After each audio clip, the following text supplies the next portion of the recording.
Friends, आज हम physics के शॉर्ट नोट्स करेंगे जिसमें हमारा पहला दिया हुआ है ऊर्जा के स्रोत। ऊर्जा के स्रोत के बारे में पढ़ेंगे कि ऊर्जा कहाँ कहाँ से हमें प्राप्त होते हैं। तो पहला देखते हैं क्या दिया हुआ है। पहला ऊर्जा स्रोत, सबसे पहले यही दिया हुआ है कि ऊर्जा स्रोत क्या होता है। तो हमें विभिन्न कार्यों जैसे शारीरिक क्रिया, मोटर चलाना, उद्योग आदि कार्यों को करने के लिए ऊर्जा की आवश्यकता होती है।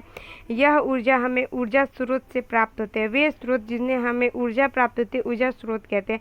मतलब क्या कि वो स्रोत जिससे हमें ऊर्जा प्राप्त होती है उसको क्या कहते हैं, ऊर्जा स्रोत। ये दो प्रकार की होती है। कौन कौन सी? तो एक ऊर्जा के पारंपरिक स्रोत, एक वैकल्पिक तथा गैर पारंपरिक स्रोत। ये दो प्रकार के कौन कौन होंगे? एक पारंपरिक और एक गैर पारंपरिक। ठीक है, तो दो प्रकार हो गए। नेक्स्ट की तरफ बढ़ते हैं। आगे क्या दिया हुआ है? आगे दिया हुआ है जीवाश्म ईंधन किसको कहते हैं।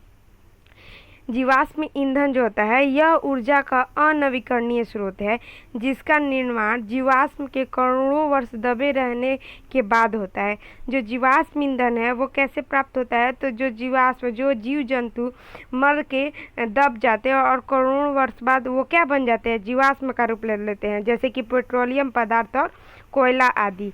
कह रहा अब जीवाश्मी ईंधन मिट्टी में दबे हुए हैं तथा इसकी सीमित मात्रा ही शेष बची है। यह एक दिन निश्चित रूप से समाप्त हो जाएगा। तो ये जो जीवाश्म ईंधन है वो क्या हो रहा है, धीरे धीरे ये सीमित हो गया और निश्चित ही रूप से ये एक न एक दिन क्या हो जाएगा, समाप्त हो जाएगा। तो इसी को क्या बोलते हैं, जीवाश्म ईंधन। तो बस आपको ये ध्यान रखना कि जीवाश्म ईंधन किसे कहते हैं। तो कह रहा है कि ऊर्जा का वह स्रोत, और ये भी ध्यान रखना कि ये किस प्रकार का स्रोत है, अनवीकरणीय। तो अनवीकरणीय मतलब क्या होता है, जिन्हें पुनः हम प्राप्त नहीं कर सकते उसको क्या बोलते हैं, अनवीकरणीय। तो कह रहा है कि यह ऊर्जा का अनवीकरणीय स्रोत है जिसका निर्माण जीवाश्मों के करोड़ों वर्ष दबे रहने के बाद ही होता है। तो जो पेट्रोलियम पदार्थ है हम लोग ये इसके निर्माण होने में करोड़ों वर्ष लग जाते हैं, लेकिन हम आजकल इसके इतना ज़्यादा यूज कर रहे हैं कि ये जितना निर्माण नहीं हो रहा उससे ज़्यादा हम लोग क्या कर दे रहे हैं, खर्च कर दे रहे हैं। तो ये एक न एक दिन क्या हो जाएगा, समाप्त हो जाएगा। चलिए नेक्स्ट की तरफ बढ़ते हैं। दिया हुआ है जल विद्युत संयंत्र के बारे में समझते हैं कि जल विद्युत संयंत्र क्या होता है। तो यह ऊर्जा एक अन्य पारंपरिक नवीकरणीय स्रोत है। तो आपको ये भी ध्यान रखना है कि नवीकरणीय स्रोत इसको कहते हैं जिन्हें इसको पुनः पूर्ति योग भी बोलते हैं, मतलब कि इसे पुनः प्राप्त भी किया जा सकता है। तो ये पारंपरिक नवीकरणीय स्रोत है। इस यंत्र के द्वारा जल की स्थितिज ऊर्जा को विद्युत ऊर्जा में रूपांतरित किया जाता है। तो जल की जो स्थितिज ऊर्जा होती है उसको किस में रूपांतरित कर दिया जाता है, तो विद्युत ऊर्जा में। नदी के बहते हुए जल को एकत्र कर बांध द्वारा संरक्षित किया जाता है।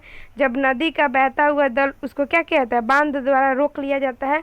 अब इस जल को जल विद्युत संयंत्र के टरबाइन द्वारा पर डाला जाता है। अब इस जल को क्या किया जाता है, जल विद्युत संयंत्र के टरबाइन पर डाला जाता है जिससे यह तेज से घूमता है। इसका मतलब क्या, बांध से पानी अब उसके बाद क्या किया जाता है, नीचे गिराया जाता है और उसके नीचे टरबाइन लगा दिया जाता है और ये टरबाइन तेजी से घूमने लगता है। ये ब्लेड जनित में आर्मेचर से जुड़ा होता है अतः यह भी घूमने लगता है। यह आर्मेचर से जुड़े होते हैं और ये भी क्या होते हैं, घूमने लगते हैं। हम जानते हैं कि जनित्र विद्युत ऊर्जा उत्पन्न करते हैं। जल की स्थितिज ऊर्जा को विद्युत ऊर्जा में रूपांतरण करने की इस जल संयंत्र को जल चक्की भी कहते हैं। जल चक्की कहते हैं।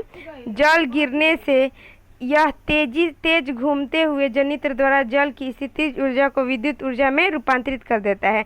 जब भी वर्षा होती है तो यह बांध पुनः भर जाता है और इसका प्रयोग विद्युत उत्पादन में करते रहता है। मतलब कि जब भी वर्षा का जल भर जाता है नदियों में तो ये बांध क्या होते हैं, पुनः भर जाते हैं। जब पानी हम लोग गिराते हैं और ये इससे विद्युत ऊर्जा का निर्माण होने लगता है और फिर जब बारिश होती है, जब फिर नदियों में पानी बढ़ जाता है तो फिर से हम इसका करने लगते हैं।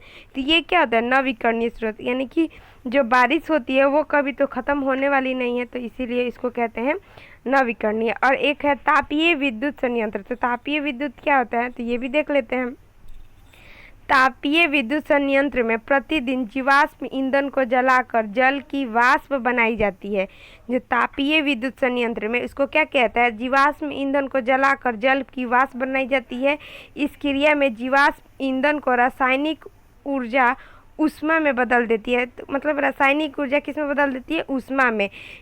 इस भाप में स्थितिज ऊर्जा को टरबाइन के सहायता से जनित्र विद्युत में परिवर्तित करता है। मतलब इसमें भी क्या होता है कि भाप की स्थितिज ऊर्जा, जो भाप की स्थितिज ऊर्जा है उसको भी टरबाइन की सहायता से जनित्र जो होता है विद्युत ऊर्जा में क्या कर देता है? परिवर्तित कर देता है। तापीय विद्युत संयंत्र को जीवाश्मीय ईंधन के द्वारा क्षेत्र में स्थापित किया जाता है, क्योंकि इस यंत्र से विद्युत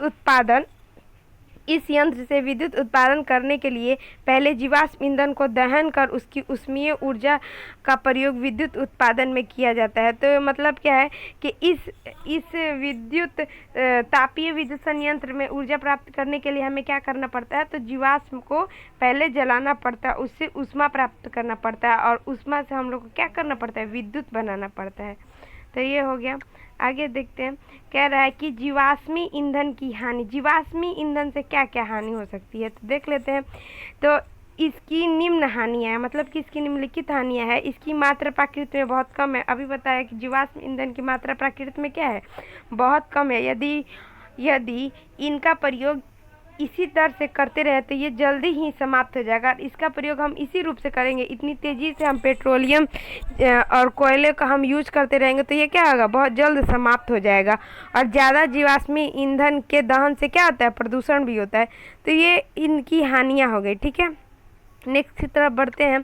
आगे दिया हुआ है ऊर्जा के पारंपरिक स्रोत के उपयोग के लिए प्रौद्योगिकी में सुधार। तो ऊर्जा के पारंपरिक स्रोत के लिए प्रयोग के लिए प्रौद्योगिकी में क्या क्या सुधार है? तो जैव मात्रा या फिर बायोमास। जीवों के शुष्क भार को बायोमास कहते हैं, यानी जीवों के शुष्क भार को क्या बोलते हैं? बायोमास। प्राचीन काल से ही लकड़ी का उपयोग ईंधन के रूप में किया जाता है। यह पेड़ों का शुष्क भार ही होता है। जो ये पेड़ों का क्या होता है? शुष्क भार होता है। जंतुओं का भी शुष्क भार होता है। इनका उपयोग भी ऊर्जा प्राप्त करने के लिए किया जाता है। जैसे उपले का, यानी कि जो गाय का गोबर होता है उसे उपला बनाया जाता है। ठीक है, उसके गोबर को सुखा कर क्या बनाया था? उपला। तो वो भी क्या हो गया? उसका शुष्क भाग। जो गाय का गोबर होता है उसको सुखा के उपला बना दिया जाता है। तो जिसका भी सूखा हुआ भार रहेगा उसको क्या कहेंगे? बायोमास। जीवों के बायोमास के दहन से कम ऊर्जा प्राप्त होती है, अतः इसके दहन से अधिक ऊर्जा प्राप्त करने के लिए इसकी दक्षता में वृद्धि करना आवश्यक है, क्योंकि यह ऊर्जा की स्थायी स्रोत है। फिर आगे दिया हुआ है, ये क्या हुआ है कि ये ऊर्जा का पारंपरिक स्रोत है। एक जैव ऊर्जा आप लोग पढ़ लिए, जैव मात्रा या फिर बायोमास। आगे देखते हैं पवन ऊर्जा। ठीक है, तो पवन ऊर्जा के बारे में क्या दिया हुआ है कि पवन से पाई जाने वाली स्थितिज ऊर्जा को पवन चक्की द्वारा विद्युत ऊर्जा में परिवर्तित किया जाता है। जो पवन ऊर्जा होती है, जो पवन है, हमारी जो वायु है, उसको क्या कहते हैं? पवन चक्की जो लगा के और उसके स्थितिज ऊर्जा को क्या किया जाता है? विद्युत ऊर्जा में परिवर्तित कर दिया जाता है।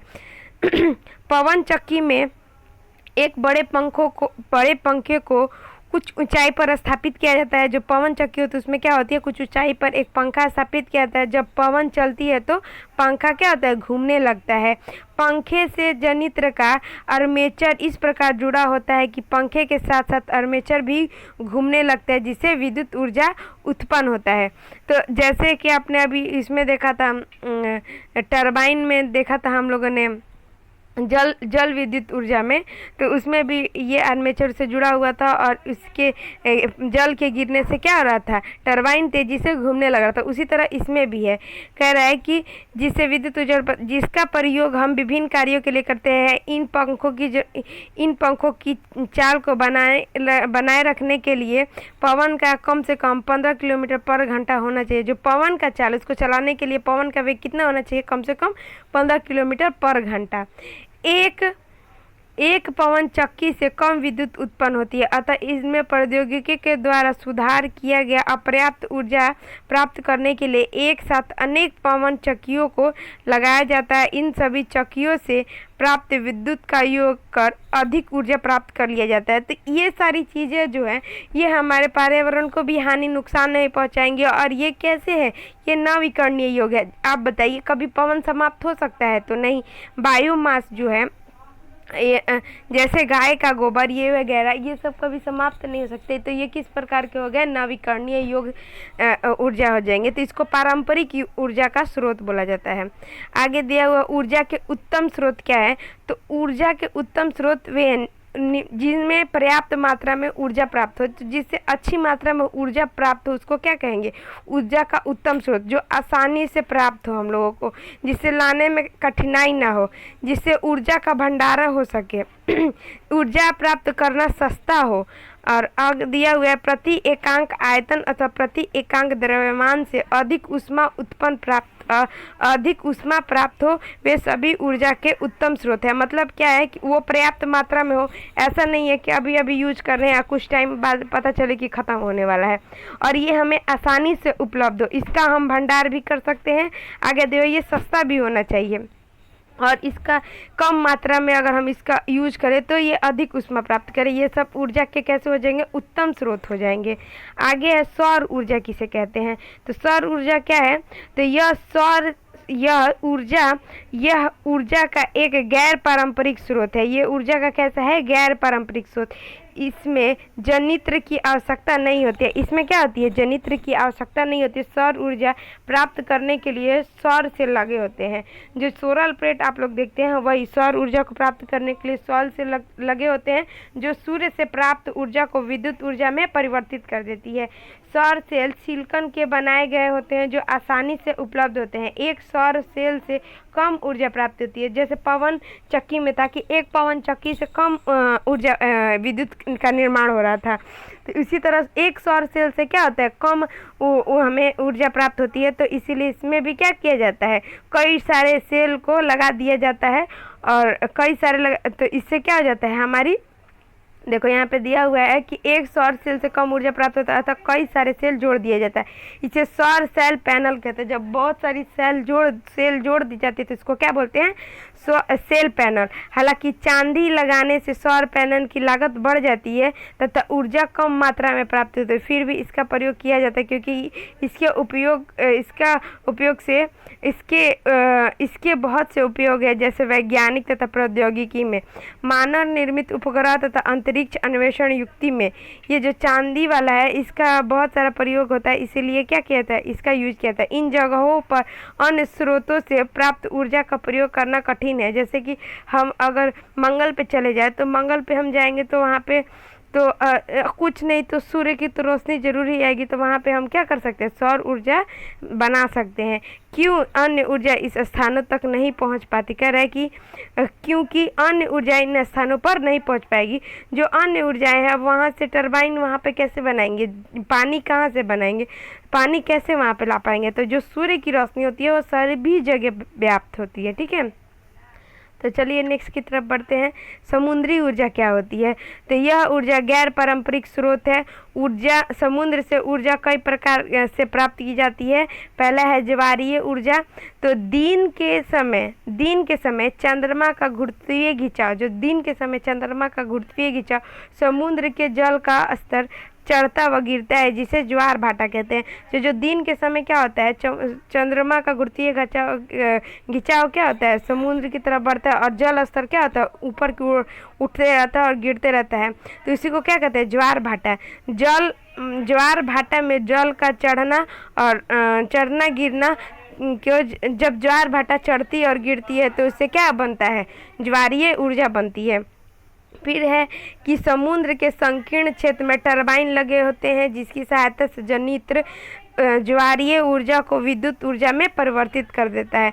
तो जो वो भी क्या होते हैं, उसके अगर जगह पे हम लोग क्या करते हैं कि जनित्र का प्रयोग करते हैं, और वो भी क्या करता है, ज्वारीय ऊर्जा को विद्युत ऊर्जा में परिवर्तित करा जाता है।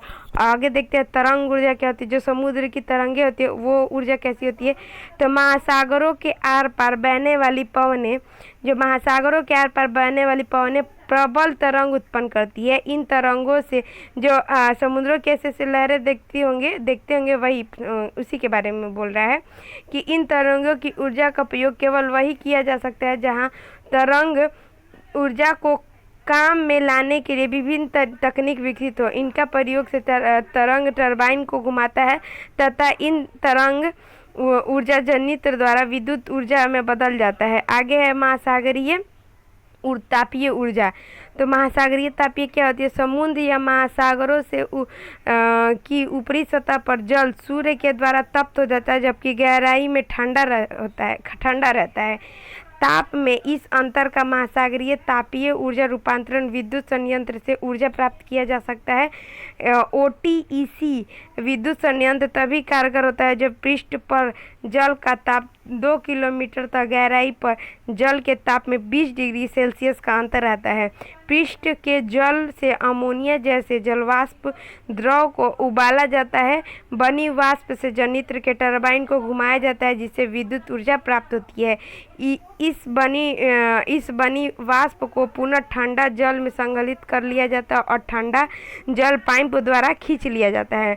महासागर के ऊर्जा की क्षमता बहुत विशाल होती है, लेकिन इसकी दक्षतापूर्ण व्यापारिक दोहन में कठिनाई है। ठीक है, तो मतलब इसको बनाने में थोड़ी कठिनाई होती है, इसलिए। तो इस सीरीज में इतना ही करते हैं। Thanks for watching.